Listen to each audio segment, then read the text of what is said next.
শিক্ষার্থী বন্ধুরা দেখো আমাদের বর্গীয় জ নম্বর কি বলা আছে দেখো -x - y, তাই তো। এখন তোমরা দেখে চিন্তা করতে পারো যে স্যার -x - y তো আমরা কোনো ফর্মুলা বা কোনো সূত্র শিখি নাই, তাই তো কথা। তাহলে এখন দেখো একটু টেকনিক অবলম্বন করলে কিন্তু দেখো এটাও কিন্তু আসলে সূত্র ফেলানো সম্ভব। তাহলে প্রথমে যে কাজটা করে নেব, দেখো এখানে -x - y এর বর্গ, কেমন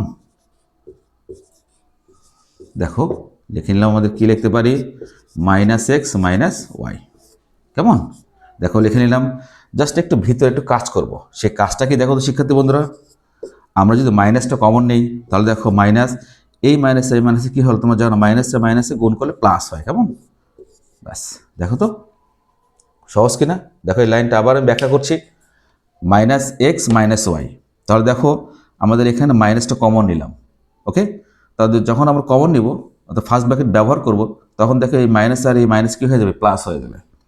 সেক্ষেত্রে বন্ধুরা খেয়াল করো, দেখো এখানে কিন্তু মাইনাস আছে, তার পাওয়ারটা কত আছে, 2 আছে, তার মানে জোর, তার মানে প্লাস হয়ে যাবে।